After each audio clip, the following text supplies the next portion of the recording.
Puis-je vous présenter mon épouse, Sherry, son frère Paul Cott et le frère. C'est très bon de vous avoir dans notre maison. Frère Branham, dans vos deux autres grandes campagnes, nous savons que le Seigneur Jésus-Christ a œuvré d'une manière très spéciale pour ce don spécial, discernement, la guérison des corps, les signes, guérison, miracles. C'était merveilleux. On aimerait en entendre plus de ce don unique que vous avez. Eh bien, très bien, retournons au commencement. Je suis né dans le Kentucky, dans une petite cabane près de Kentucky. Le matin de ma naissance, on m'a dit, mes parents m'ont dit, il y avait une lumière qui est entrée dans la chambre et qui était suspendue au-dessus de moi. Ma famille n'était pas religieuse. Ils n'allaient dans aucune église. Et bien sûr, c'était beaucoup de secouements parmi nous. Ça m'a suivi tous les jours de ma vie. Comme on le voit ici, le monde scientifique en a pris une photographie. Vous êtes familier peut-être avec elle. Et c'était prouvé par signe que c'était le seul être surnaturel qui ait jamais été photographié. À mon avis, c'est le même ange de Dieu qui a suivi les enfants d'Israël de l'Égypte et la Palestine. En tant qu'érudit, vous le savez vous-même, c'était les anges de l'Alliance, personne d'autre que le Seigneur Jésus-Christ. Et quand il est ici sur la terre, manifesté dans la chair, il n'a pas déclaré être une grande personne. Il a dit le Fils ne peut rien faire, mais seulement ce que le Père lui montre. Et Saint Jean, le 5e chapitre, peut-être que vous êtes familier avec l'Écriture. Jésus est passé vers cette fameuse piscine de Bethesda. Et il y avait beaucoup de gens qui étaient couchés. Ils attendaient que les eaux bougent. Ils étaient estropiés. Mais il allait seulement vers un. Et si vous remarquez, il savait qui était cette personne. Le Père lui avait montré. Et il a guéri celui-là. Peut-être il n'était pas estropié. Il était simplement couché là sur une civière. Mais Jésus l'a guéri. Et alors, plus loin dans le chapitre, nous voyons à propos de qu'il avait été questionné par les Juifs. Et peut-être qu'il est également questionné aujourd'hui. Pourquoi Dieu passerait à un endroit où tous ces gens sont aveugles et estropiés et qu'il ne les guérirait pas tous? Mais là, je citerai ses paroles. Il a dit, en vérité, je vous le dis, le Fils ne peut rien faire de lui-même, mais seulement ce qu'il voit le Père faire. Et ceci, le Fils le fait également. Et alors, selon ses propres paroles, son ministère était basé sur des visions de son Père. Ne serait-ce pas étrange alors que ce mystère devrait continuer comme il a promis à ses disciples? Les choses que je fais, vous les ferez également. Et des choses plus grandes vous ferez, car je m'en vais au Père. Il a dit, encore un peu et le monde ne me verra plus. Mais cependant, vous me verrez, car je serai avec vous et même en vous, jusqu'à la fin du monde. Jésus-Christ, le même hier, aujourd'hui et pour toujours. Je crois que c'est une confirmation dans ces derniers jours de la résurrection de Jésus-Christ, vivant parmi son peuple, accomplissant les mêmes signes et prodiges qu'il a fait ici sur la terre. À l'âge de 7 ans, on a déménagé du Kentucky à l'Indiana, pas loin de où on habite maintenant. On prenait alors de l'eau d'un puits à quelques quartiers de la maison familiale. Et alors, un septembre après-midi, alors que je ramenais avec de l'eau, il y avait un grand peuplier qui était à mi-chemin. J'étais à mi-chemin entre le peuplier et la maison. Et là, il y avait un tourbillon dans l'arbre, ce qu'on appelle ici un tourbillon. Ce n'était rien bizarre à cette époque de l'année dans ce pays-là, mais c'est resté dans l'arbre, c'est pas parti. Je me suis arrêté pour voir ce que c'était. Et une voix en a parlé et a dit, « Ne fume jamais ou ne bois jamais et ne souille jamais ton corps, car il y aura une œuvre que tu devras faire quand tu seras plus grand. » Effrayé. C'est même pas le bon mot. J'ai couru à la maison. J'ai dit à ma maman qu'un homme m'avait parlé d'un arbre. Elle pensait que j'étais nerveux, elle m'a mis au lit. Mais alors, à partir de ce moment-là, des visions ont commencé à venir.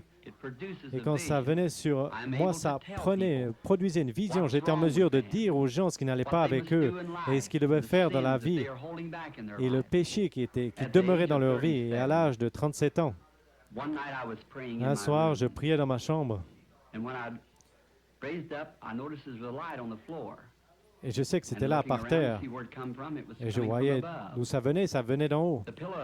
La colonne de feu était suspendue juste là au-dessus. Et elle reflétait sur le sol. Et j'ai entendu quelqu'un qui marchait. Il est entré dans la chambre. Et de cette lumière est venu un homme. C'était un homme.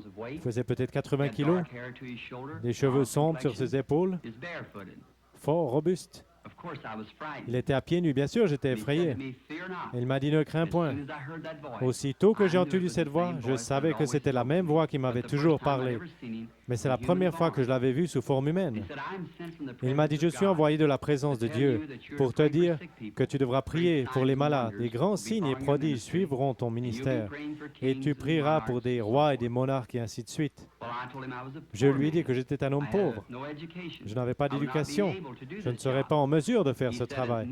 Il avait dit, si Moïse, tout comme Moïse a reçu 2 signes de son ministère, alors je recevrai aussi 2 ministères. Un pour prier pour les gens, les miracles, et l'autre sera discernement même de cœur des gens. Je lui ai dit que j'avais prié à ce sujet et que les gens m'avaient dit que ça venait du diable, le ministère. Et il m'a référé plusieurs écritures. Philippe, Nathanaël est venu vers Jésus et Jésus lui avait dit où il avait été. Il était sous l'arbre quand Nathanaël l'a trouvé. Et beaucoup d'autres écritures. La femme au puits, comment ça lui avait été révélé, ses péchés. Quand Jésus le lui avait dit qu'elle avait 5 maris, elle a couru dans la ville et a dit, ceci est le Christ. Et beaucoup d'autres écritures auxquelles il s'est référé. Je lui ai dit que j'irai. Il m'a donné une assurance qu'il sera avec moi toujours. Et comme vous le savez, frère Cobb, et que le monde le sait, au sujet des grandes choses qui se sont passées, ce ministère, nous pensions si j'allais me rappeler longtemps de ces visions. Mais une fois, je n'ai reçu, il y a à peu près 4 ans, d'un petit garçon qui était mort sur le côté de la route, tué par une voiture. Il était ressuscité des morts. Eh bien, j'en ai parlé à tout le monde, prophétisé là au travers des États-Unis et des milliers de Bibles qui avaient été annotées avec cette vision. Et un jour, alors qu'on avait une campagne dans la Scandinavie, on en était arrivé à la Finlande, Kobio, et il y avait un groupe de gens rassemblés là sur le côté de la route. Ils étaient suspendus au-dessus d'une forme. Et on allait voir, et c'était là, le petit garçon. Chaque chose exactement comme ça avait été montré. J'ai dit à Frère Mo, regarde ta Bible et dis-moi si c'est ceci. Il a dit oui. Je me suis agenouillé et j'ai dit, Seigneur Jésus, pour confirmer sa parole qu'il m'avait montrée. Et il m'avait dit qu'elle se produirait. Le petit garçon a été ramené à la vie par notre Seigneur Jésus. Il est vivant et en pleine santé aujourd'hui. Frère Cobb, ceci ne sont que quelques-unes des choses que notre Seigneur Jésus fait aujourd'hui et le ministère qu'il m'a remis. À mon humble opinion, ceci est pour confirmer sa parole et les choses qu'il a promis qu'il se produiraient dans ces jours, on le voit qu'ils se produisent aujourd'hui. Maintenant, ce qui concerne la campagne en Israël, Frère Cobb, je serais très heureux de servir notre Seigneur à Israël. Je crois que mon ministère serait avec beaucoup d'effets pour les Juifs. Comme dit l'Écriture, les Juifs recherchent des signes. Nous croyons que beaucoup de Juifs et d'autres là, dans le Saint Pays, Sainte Terre, croiront que le Seigneur Jésus est le Messie quand ils verront un chrétien accomplissant la prophétie de Joël dans l'Ancien Testament. Oui, frère Cobb. Je suis sûr que vous vous référez à la prophétie de Joël dans l'Ancien Testament, Joël 2, 28. Comment il a prophétisé, disant qu'au dernier jour, et je répandrai mon esprit sur toute chair, vos fils et vos filles prophétiseront, vos vieillards auront des songes et vos jeunes gens auront des visions. Eh bien, frère Branham, on devra vous dire au revoir pour le moment, mais c'était certainement un grand plaisir et c'était édifiant. On doit partir, mais on vous reverra à Chicago, le Seigneur voulant, dans quelques jours. Eh bien, messieurs, c'était un plaisir de vous avoir dans notre demeure aujourd'hui. On va prier ensemble pour le succès des réunions à Chicago et par la grâce de Dieu, je vous reverrai dans quelques jours. Est-ce que vous voudriez des biscuits, du café? Merci beaucoup. C'est très gentil. Merci, chérie.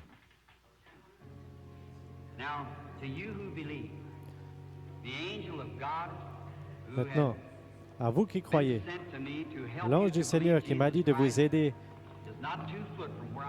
que Jésus-Christ n'est pas même à 2 pas de là où je me tiens maintenant. Me croyez-vous? En tant que son serviteur, prenez ma parole. Je ne peux pas vous faire le croire. Je crois qu'il est ici maintenant, sur la plateforme. Que le Seigneur vous bénisse alors que je parle à la femme. Soyez respectueux de la prière. On est des étrangers. Je ne l'ai jamais vu dans ma vie. Je n'ai jamais vu. Maintenant, je ne pourrais pas la guérir, pas plus que je ne pourrais la sauver. Et vous savez que je ne pourrais pas le faire. Mais Jésus-Christ a déjà fait ceci quand il est mort au calvaire. Mais il a envoyé la même chose à son esprit. Si c'est juste, dites Amen. Et les dons sont pourquoi? Pour édifier l'Église. Est-ce correct? Maintenant, si les incrédules viennent et disent, la Bible dit, si vous parlez tous en langue, les incrédules diront que vous êtes fous. Mais si vous prophétisez que révélez les secrets du cœur, alors ces incrédules diront, certainement, c'est la vérité. Est-ce correct? Eh bien, croyez maintenant de tout votre cœur que Jésus-Christ, le Fils de Dieu, est ici maintenant pour accomplir la chose laquelle il a promis qu'il ferait. Madame, je veux te parler simplement. La raison pour laquelle je fais ceci, c'est pour contacter votre esprit. Croyez de tout votre cœur. Si le Seigneur va me révéler ce qui ne va pas avec toi, avec vous, m'accepterez-vous en tant que son guérisseur? On est des étrangers, on ne s'est jamais vus. Mais Dieu sait ce qui ne va pas. Est-ce correct? Vous avez besoin de grandes choses. Croyez-vous que Dieu va vous guérir? Seigneur Jésus, je prie que tu vas guérir cette femme. Puisses-tu la guérir? Qu'elle puisse partir d'ici complètement guérie. Dans le nom de Seigneur Jésus-Christ, je prie. Maintenant, partez. En vous réjouissant. Maintenant, c'est selon votre foi. Il m'a dit ce qui n'allait pas avec vous. Observez maintenant. C'est vraiment votre choix maintenant. Je vous ai dit que vous l'avez accepté. C'est sa parole. Maintenant, partez, allez bien. Disons merci, Seigneur. Je crois que le Seigneur vous bénisse. Il vous bénit tout maintenant. On ne peut plus douter. Ce serait un péché si vous doutiez maintenant. Après que Dieu ait envoyé son Fils,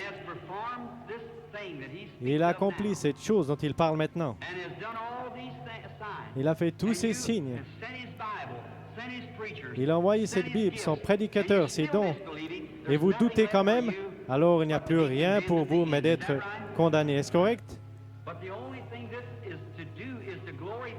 La seule chose à faire, c'est de glorifier Dieu et de révéler Jésus-Christ. Quand il était ici sur la terre, il a fait la même chose exactement. Tous ceux qui lisent la Bible et vous le croyez, dites Amen. Il a dit, quand je partirai, je reviendrai et encore un peu et le monde ne me verra plus, ces incrédules. Mais vous me verrez, ceux qui croyez, car je serai avec vous et même en vous jusqu'à la fin du monde. Est-ce correct? alors ce serait un péché de douter. Partez, ne péchez plus, ne doutez plus, sinon des choses pires viendront sur vous. Est-ce correct? Alors nous devons croire. Ça doit être une croyance, sinon on périt. Si j'étais Dieu, s'ils pouvaient prendre ma parole au mot, ça réglerait la question. Mais s'ils ne vont quand même pas prendre la parole, alors les signes et les prodiges, on les ajoute, ceux que Jésus-Christ a promis de faire. Et selon ma croyance humble, je crois qu'il se débarrasse, qu'il finit maintenant avec les nations. Il va aller vers les Juifs et les nations seront là, elles resteront dans leur credo, dénomination froide et l'Église sera enlevée et l'Évangile ira vers les Juifs. Amen. Amen, ça veut dire ainsi soit-il. Eh bien, excuse-moi, sœur, je devais relaxer mon esprit. Maintenant, on est étrangers. On est strictement étrangers. Vous venez de loin, d'une autre ville. Vous avez beaucoup de problèmes sur votre cœur. Problèmes de cœur pour commencer. Est-ce correct? Il y a beaucoup de ténèbres. Je vois une nuée de ténèbres qui est autour de vous. C'est un mensonge. Quelqu'un a dit un mensonge. C'est un homme qui professe les guérisons divines. Il a dit que vous êtes une sorcière. Est-ce correct? Et vous avez quelque chose dans votre église que vous avez, qui est la polio. Est-ce correct? Ne faites pas attention à ce que ces gens disent. C'est un mensonge. Et vous avez ceci parce que vous êtes tout émotionnel de ce qu'ils ont dit. Vous êtes bien. Rentrez chez vous, soyez guéris. Vous croyez de tout votre cœur que Jésus peut guérir? Vous croyez qu'il peut vous guérir de l'asthme? Seigneur Jésus, je prie que tu puisses guérir la femme et qu'elle puisse être complètement guérie. Je demande ceci dans le nom de Jésus-Christ. Amen. Allez sur votre route, réjouissez-vous en remerciant le Seigneur. Soyez bien. Dieu Tout-Puissant, guéris cette maison dans une santé parfaite. Dans le nom de Jésus. Amen. Dieu bénisse. Une minute. Quelque chose s'est passé à vous. Vous le savez, vous êtes au courant. Est-ce correct? C'est partout autour du bâtiment. Et toute personne ici qui est ici. Est-ce que vous le croyez? Ayez foi en Dieu. Êtes-vous des huissiers? Eh bien, monsieur. Cette femme qui est assise là, problème au cœur. Levez-vous, sœur. Il vient de vous guérir de votre problème de cœur. Est-ce que vous le croyez de tout votre cœur? Eh bien. Et la malade qui est là avec son mouchoir qui pleure. Il a eu un coup sur la tête, des maux de tête. Lève-toi et accepte ta guérison dans le nom de Jésus-Christ. Amen. Amen. Combien acceptent sa guérison? Jésus-Christ est ici pour guérir. Le croyez-vous? Tous ceux qui veulent être guéris, levez-vous maintenant. Tous ceux qui veulent être guéris, levez-vous sur vos pieds. Élevez vos mains comme ça vers Dieu. Ô Dieu Tout-Puissant, l'auteur de la vie, pour donner le bon ton. Ton esprit est ici ce soir et je prie que tu puisses guérir chaque personne qui est ici dans le bâtiment. Le Saint-Esprit est ici, Dieu est ici. Et maintenant, en tant que ton serviteur avec les autres serviteurs, je maudis chaque maladie. Que Jésus-Christ, le Fils de Dieu, puisse guérir chaque personne ici. Satan, quitte ces personnes dans le nom de Jésus-Christ. Maintenant, que les gens avec les mains élevées disent « Loué soit Dieu ».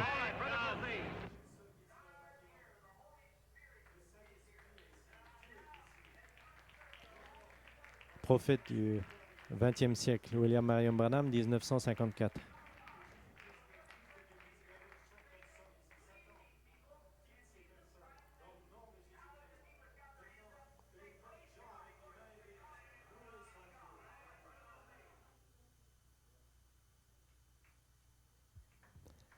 Profondeur qui appelait à la profondeur, révérend William Marion Branham, en noir et blanc.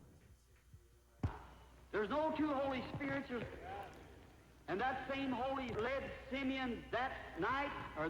Il n'y a pas deux Saint-Esprit. Le même Saint-Esprit qui conduit Simeon ce matin-là vers Christ vous a conduit ici ce soir parce que vous croyez la promesse du Saint-Esprit. Et il a la même obligation envers vous qu'envers Simeon. La même. Parce qu'il est Dieu et il doit tenir sa parole. Je peux me représenter Simeon. Il désirait ardemment voir le Christ. Il croyait ce que la parole de Dieu lui disait. Peu importe ce que les critiques disaient, il croyait la parole de Dieu. Il y avait dans son cœur un désir ardent de voir le Christ et il croyait qu'il le verrait. Comme David disait, quand un abîme appelle un autre abîme. Beaucoup parmi vous croient en la guérison divine. Y croyez-vous? Croyez-vous en la guérison divine? La raison même qui vous fait croire en la guérison divine prouve qu'il y a une guérison divine. Lorsque nous sommes arrivés en Amérique, on a trouvé l'Indien d'Amérique. Il adorait quelque chose, le soleil, la lune, la nature, parce qu'en lui-même, il est un être humain. Et il savait qu'il avait un créateur, car il avait quelque chose dans son cœur humain qui faisait appel à l'adoration. C'est la même chose pour chaque mortel. Vous pouvez adorer votre automobile, votre travail, votre maison ou autre chose. Alors, si une idole, séparez-vous-en et laissez Jésus-Christ avoir la première place. Laissez-le être le premier. Alors, la faim, la soif, la profondeur sera apaisée. Comme disait David, un abîme appelle un autre abîme, une profondeur appelle une profondeur. À la voix de ces cataractes, la profondeur appelle à la profondeur. C'est-à-dire que s'il y a une profondeur qui appelle, il doit y avoir une profondeur pour répondre à cet appel. Peut-être que je devrais mieux me faire comprendre. Voilà, je suis un grand amoureux de la nature. En allant dans les bois, j'observe les couchers du soleil et j'entends les animaux, les cris de la nature. Ma mère est à demi indienne.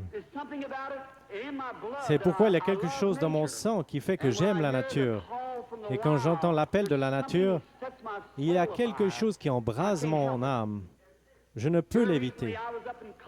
Récemment, j'étais dans le Colorado. Je me trouvais sur une montagne et j'observais une vieille maman aigle. Comment du nid, elle transportait ses petits sur ses ailes et les déposait sur un grand pâturage. Ensuite, elle regagna les cimes et se posa sur la plus haute pointe du plus haut rocher qu'elle put trouver. Elle commença à observer. Je regardais à travers mes jumelles. Mon cheval était attaché à un arbre et j'observais, je dis, « Seigneur, j'aime cela. » Il me semblait que je pouvais sentir. Si jamais vous avez été près d'un nid d'aigle, ils le font avec des bouts de bois, des brindilles pointues et d'autres choses. Et les pauvres petits aigles doivent marcher sur ces branches et sur ces épines et ils ne connaissent rien d'autre. Mais un jour, leur mère étendit ses ailes et elles grimpèrent dessus et elles s'envola. Maintenant, je regardais ces petits qui venaient d'avoir un réveil de Pentecôte. Ils couraient de ci, de là, sur cette herbe douce, picotant ici, gazouillant là, sautant l'un par-dessus l'autre, en parfaite liberté. Je pensais, c'est juste, c'est comme un homme dans le vieux nid du monde. Il ne connaît rien excepté ce que le diable peut lui donner. Mais un jour, Dieu l'a pris et l'a assis à l'ombre dans un vert pâturage. Oh, comme il est heureux, il est libre. Il n'y a plus ni mal ni rien. J'ai pensé, mais pourquoi ces petits animaux ne sont-ils pas effrayés? Je me demande s'ils savent qu'il y a des coyotes autour d'eux qui pourraient les attraper. Mais à l'instant, ils regardaient en haut et ils voyaient leur vieille maman qui les surveille. J'ai pensé, oh, que Dieu soit loué, c'est juste. Il m'a sorti du nid du monde et il a escaladé le rempart de la gloire. Et il s'est assis sur la hauteur, surveillant son héritage pour s'assurer qu'aucun mal ne lui arrive. Je pensais que si un coyote venait à se diriger vers l'un de ces petits aigles, elle le grifferait jusqu'à qu'il meure. Je pensais, c'est vrai. Si Satan venait à poursuivre un croyant, il se retrouverait en face de Jésus-Christ. C'est tout à fait vrai. Tout en observant, elle tournait sa belle tête majestueuse. Elle s'était perchée sur le plus haut rocher qu'elle put trouver afin de tout voir. Ses yeux d'aigle perçants observaient. Au bout d'un moment, à travers mes jumelles, grossissant 10 fois, je la vis lever la tête et regarder autour d'elle. Elle huma l'air, je pensais, qu'est-ce que c'est? Venant du nord, un orage approchait. Le tonnerre grondait, elle poussa un grand cri perçant et s'élança dans le vide. Puis elle projeta en avant ses grandes aigles et se posa dans la prairie.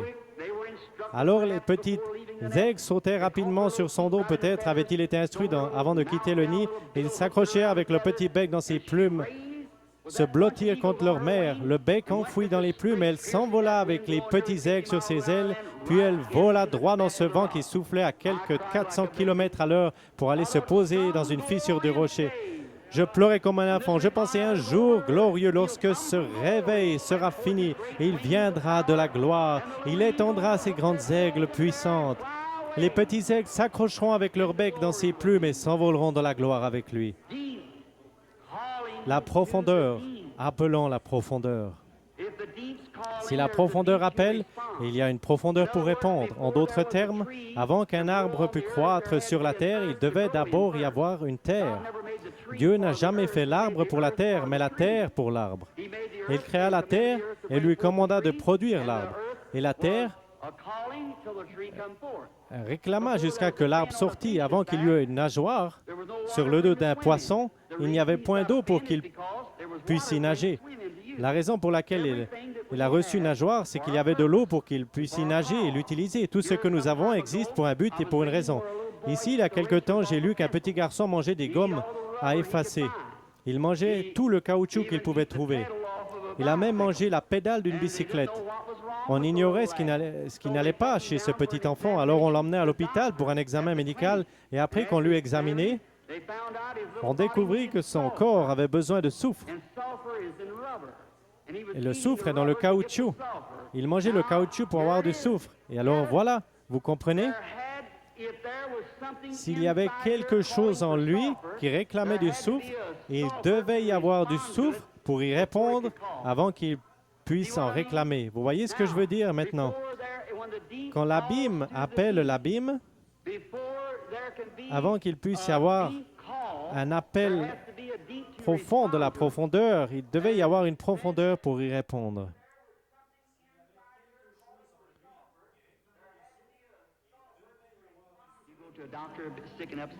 Vous allez vers un médecin qui vous donne de l'aspirine, ce n'est pas un bon docteur. Il essaie de se débarrasser de vous. Si c'est un bon médecin, il diagnostiquera le cas jusqu'à ce qu'il découvre quelle est votre maladie. Ensuite, il commencera à partir de là à travailler. C'est la même chose que nous devons faire ici. S'il y a un mauvais esprit, s'il y a un péché inavoué ou quoi que ce soit, si quelque chose n'est pas dans la volonté de Dieu, vous pourrez les oindre durant toute la nuit et pleurer et crier tout ce que vous voudrez. Ce démon reste là, exactement, il a le droit. C'est ce à quoi vous devez veiller. Si Dieu a mis une malédiction sur quelqu'un pour quelque chose, alors vous venez et vous l'ôtez, vous aurez des ennuis, comme Moïse en a eu, c'est vrai. Il est ici, le Saint-Esprit. Maintenant, au nom de Jésus, le Fils de Dieu, je prends chaque personne ici sous mon contrôle pour la gloire de Dieu. Je désire vous parler une minute, sœur. Vous êtes consciente que quelque chose se passe, bien sûr. Voyez, cela vient d'arriver. Si c'est vrai, faites-le voir aux gens en levant votre main. Bien, vous voyez, c'est sa présence. C'est cela, sa présence. Vous voyez, je suis un inconnu. Vous ne m'avez jamais vu. Maintenant, si le Saint-Esprit dont j'ai parlé, si Jésus-Christ, le même hier, aujourd'hui, éternellement, si j'ai correctement témoigné de cela aux gens et déclaré cela comme étant la vérité et qu'il est le même, alors il me révélera quelque chose à votre sujet qui vous aidera à croire en lui. Si vous êtes ici, je ne sais pas quel est votre besoin, mais lui, il le sait. Si Dieu permet cela, allez-vous accepter votre guérison ou ce que vous voudrez, que ce soit de l'argent ou la chose pour laquelle vous êtes venu ici chercher Dieu pour lui demander, ou alors pour des troubles familiaux, quoi que cela puisse être. Quoi qu'il en soit, il le sait. Il peut me le faire savoir, n'est-ce pas? Et il sera pareil à ce qu'il fut lorsqu'il parla à la femme au puits. Je vous parle seulement comme il le fit pour contacter votre esprit, et je vois que vous vous éloignez de moi. Je vois que vous avez eu en quelque sorte une catastrophe. C'est un accident. La voiture a été démolie, vous avez été projeté en l'air comme cela, et cela vous a blessé quelque part dans votre cou, et un cancer s'y est installé. Vous êtes un genre d'enseignante dans les Écritures. Croyez-vous que Jésus-Christ peut vous guérir? Oui. Père divin, au nom de ton Fils Jésus-Christ, par l'autorité de la parole de Dieu, auprès d'une femme mourante, je demande à cette chose mauvaise de la quitter. Satan, tu es démasqué. Alors sors de cette femme. L'Église de Dieu vivant te commande de la quitter au nom de Jésus-Christ. Amen. Merci. Sœur, un instant, je veux seulement vous parler. Bien sûr, vous savez que c'est parti maintenant. Cela restera comme ça. Voyez comment est votre gorge? Tout est parti. Le goitre a quitté sa gorge. Que Dieu vous bénisse. Allez votre chemin maintenant et soyez reconnaissante, heureuse et pleine de joie. Maintenant, ayez seulement la foi dans le Seigneur Jésus. Faites qu'il soit le centre de votre pensée, le Seigneur Jésus. Comme vous pensez à ces choses, pendant qu'ils pensaient à ces choses, ils étaient d'un seul accord. Rappelez-vous que Jésus est le même hier, aujourd'hui et éternellement. Il est le même aujourd'hui. Maintenant, ayez la foi. Regardez ici. Croyez de tout votre cœur et accordez-moi toute votre attention. Soyez en prière. Gardez la foi en Dieu.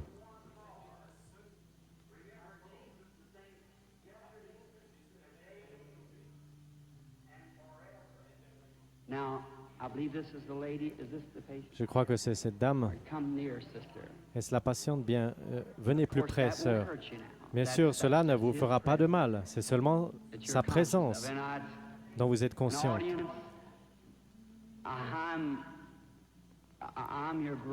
Je suis votre frère. Et cela ne n'est pas de la psychologie. J'ai senti cela venir de l'audience. C'est seulement le Seigneur Dieu Tout-Puissant. Vous voyez, ce n'est pas de la psychologie. Non, ce n'en est pas. Ne faites pas cela. Pensez seulement que c'est le Seigneur Jésus. Voyez, d'un seul cœur. Maintenant, sœur, je désire seulement vous parler un petit moment. Nous sommes étrangers, je suppose, vous et moi, mais Jésus-Christ nous connaît tous les deux. Et c'est la première fois que nous nous rencontrons sur terre. Mais lui vous connaît. Et il vous a nourri toute votre vie et il me connaît. Et si moi, votre frère, et j'ai reçu par sa grâce un don divin, je n'ai rien eu à faire pour l'obtenir. Dès ma plus tendre enfance, la première chose dont je puisse me souvenir fut une vision. Maintenant, je désire que vous regardiez dans cette direction juste un moment. Bien sûr, vous êtes malade et vous souffrez de... Il y a une condition, un esprit de ténèbres autour de vous. C'est la mort, c'est sous la forme d'un cancer. Ce cancer est localisé dans le sein. Vous avez été examiné par une personne capable. Vous avez une hernie et cette hernie se trouve dans les intestins. Et vous avez aussi quelque chose à l'estomac, un problème. Vous souffrez sérieusement du cœur, ce qui vous cause des évanouissements. Il y a quelques jours, vous étiez assis sur le bord de votre lit et vous vous êtes presque évanoui en regardant du côté de votre fenêtre. Ces choses sont-elles vraies? Il dit oui. Elles le sont entièrement. Eh bien, quoi qu'il en soit, cela vous a quitté. Qui croyez-vous que c'était qui connaissait votre vie, sinon Jésus-Christ? L'acceptez-vous comme tel? Merci. Vous êtes désireuse, vous savez que quelque chose de surnaturel est ici. Si seulement vous croyez que c'est le Seigneur Jésus, comme je vous l'ai prêché selon la parole, et que vous croyez que c'est le Seigneur Jésus, je sais qu'il y a encore un esprit de ténèbres au-dessus de vous maintenant. C'est quelque chose de très sérieux. Je vois que votre prénom est Eva, et que votre nom est York, et que vous habitez dans cette ville. Et le numéro de votre maison est le 613 de la 6e rue. Est-ce vrai? Allez chez vous pour être guéri au nom du Seigneur Jésus-Christ. Allez, réjouissez-vous, soyez heureuses. Que Dieu vous bénisse.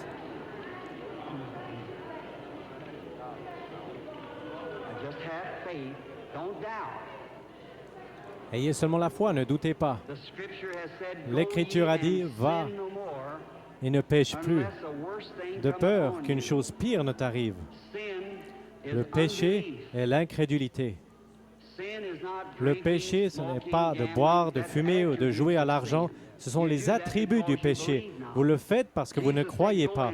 Jésus a dit, allez et ne péchez plus. Vous ne soyez plus incrédules, de peur que des choses pires ne vous arrivent. Ayez la foi en Dieu. Croyez en lui de tout votre cœur.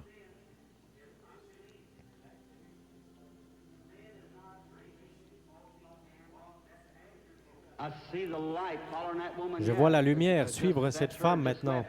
Si c'est elle qui vient de partir, elle est suspendue au-dessus d'une personne de couleur là-bas. Oui, la femme là-bas, avec cette vésicule biliaire et une hernie. Croyez-vous que le Seigneur Jésus vous guérit, madame? Vous qui êtes assise là avec cette chose blanche autour de votre cou, si vous croyez de tout votre cœur, alors levez-vous, revendiquez votre guérison et soyez guéris au nom du Seigneur Jésus. Que Dieu vous bénisse. Ayez la foi en Dieu. Crois-tu?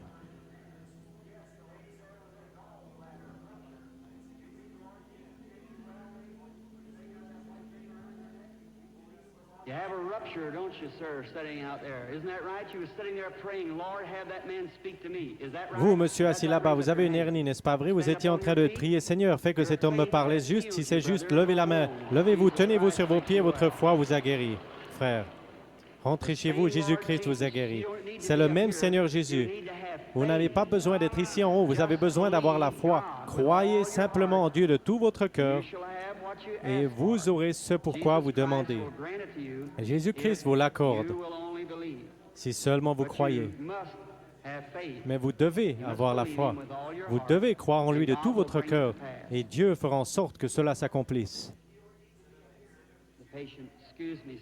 Le patient, excusez-moi, monsieur. Croyez-vous de tout votre cœur? Vous croyez. Vous êtes seulement un peu excité par la présence de cet être debout ici. Ah, je crois que vous êtes de l'extérieur. Vous venez aussi d'une capitale, de Richmond, en Virginie. Vous avez un cancer, c'est à l'intérieur de votre bouche, sur votre mâchoire, est-ce vrai? Voulez-vous rentrer et être guéri? Acceptez Jésus comme votre guérisseur et au nom de Jésus-Christ, que cela quitte cet homme, sort de lui. Que Dieu vous bénisse. Allez et croyez en ayant la foi de tout votre cœur. Que dites-vous? Je sais maintenant. Je vous vois comme une personne d'apparence plus jeune. Beaucoup plus jeune que ce que vous êtes en ma présence. Vous souffrez d'une sorte de maux de tête. Ça arrivé il y a de nombreuses années. Il y a environ 25 ans que votre mal de tête a commencé. Et cela vous a tourmenté depuis lors. Vous avez été une grande croyante et vous avez prié pour cette heure-ci. Vous avez prié Dieu pour que si vous pouviez seulement venir vers moi et que je prie, vos maux de tête puissent cesser.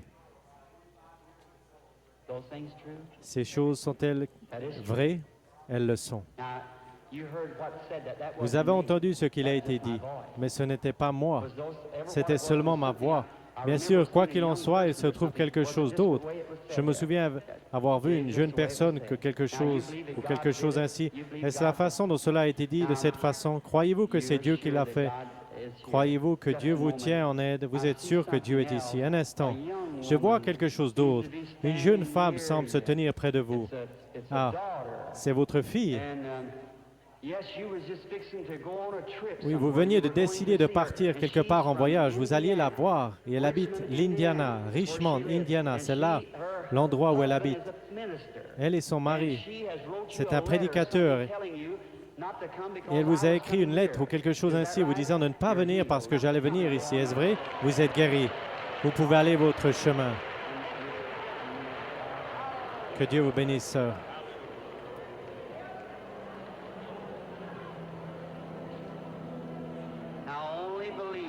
Croyez seulement et ayez foi en Dieu. Jésus-Christ est le même hier, aujourd'hui et éternellement. Maintenant, ayez seulement la foi et croyez. Que Dieu vous bénisse, chères personnes de couleur qui criez. Il est toujours prêt à vous aider. Lorsque vous croyez, prêt à aider les gens dans le besoin. Un instant, cette dame, maintenant je vois le Saint-Esprit se tenir dans le coin. Il est au-dessus d'une dame de couleur. Elle regarde dans cette direction. Elle prie, elle a une grosseur. Et cette grosseur est dans sa gorge. Elle a levé la main. Acceptez-vous votre guérison, madame? Cette dame assise juste derrière vous, là, elle a aussi une grosseur. C'est dans son épaule. Est-ce vrai, madame? Levez-vous tous les deux maintenant, les deux dames là avec la grosseur, les deux dames de couleur. Jésus-Christ vous guérit tous les deux. Vous pouvez retourner chez vous guéris pour la gloire de Dieu. Votre foi vous a sauvés. Que Dieu vous bénisse. Ayez la foi en Dieu. Ne soyez pas incrédules, mais croyez que toutes choses sont possibles à ceux qui croient. Amen.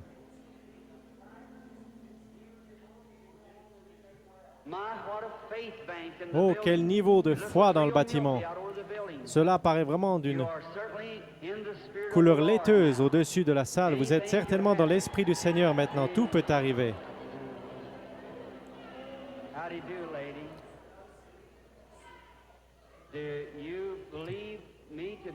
Comment allez-vous, madame? Croyez-vous que je suis le prophète de Dieu? Je veux dire, un prophète est un prédicateur. Vous ne pensez pas que je sois de l'ennemi. Vous croyez que je suis de Dieu. Est-ce de cette manière que vous l'acceptez? Bien, alors je puis vous aider parce qu'il m'a dit que si j'obtenais des gens qui me croient et si j'étais sincère quand je priais, rien ne résisterait à la prière. Ce ne sont pas les yeux qui aident, mais c'est Dieu qui les guérit. Je lui ai demandé, j'ai dit, ils ne me croiront pas. Il a dit, il y aura 2 signes qui te seront donnés, comme pour le prophète Moïse. Et en ceci, les gens croiront. Et l'un de ces signes était de révéler les secrets du cœur.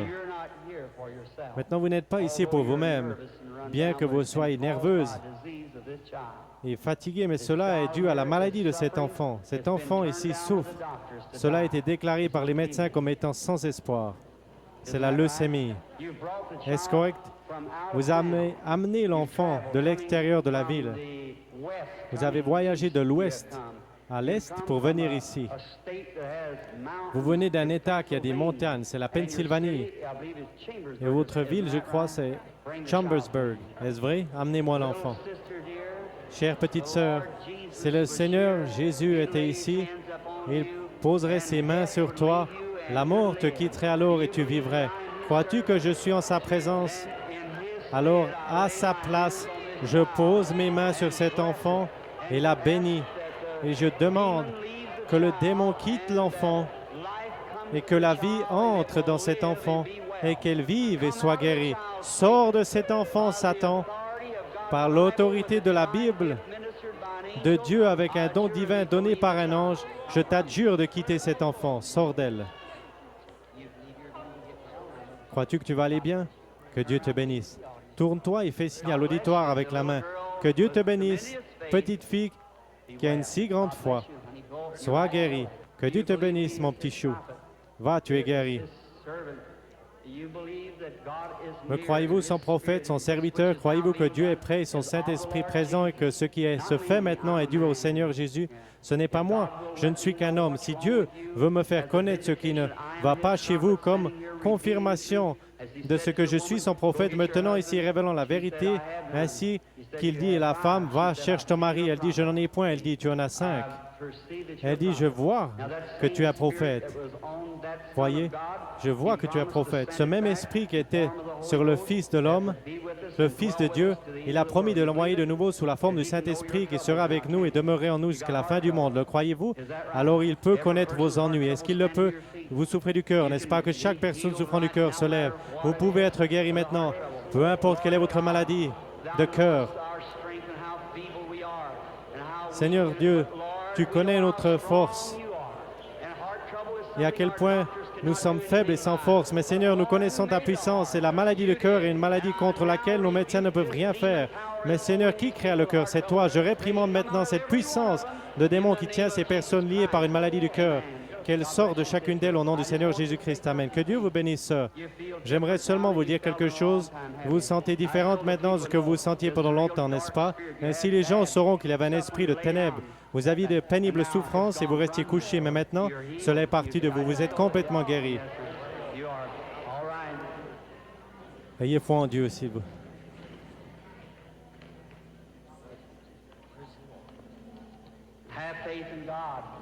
Ayez foi en Dieu, s'il vous plaît. Chacun d'un même accord, ayez la foi. Comment allez-vous, monsieur? Nous sommes étrangers l'un à l'autre, mais le Seigneur Jésus nous connaît les deux. Est-ce correct? Dieu dans les cieux, qui créa les cieux et la terre, et qui habite en Jésus-Christ, a promis de revenir en nous à nouveau.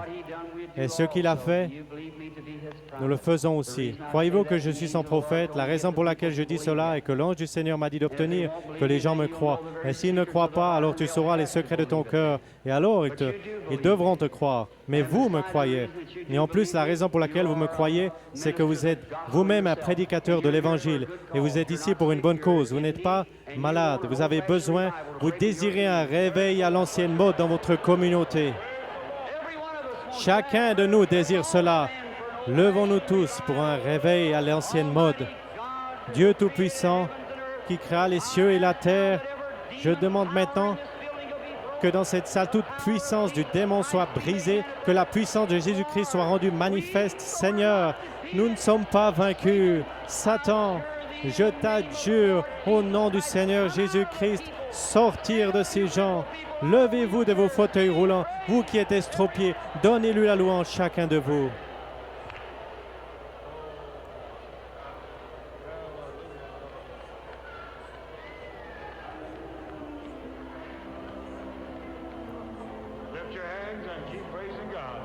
Levez vos mains et continuez d'adorer Dieu. Peu importe quels sont vos besoins, vous les recevez. Béni soit le nom du Seigneur.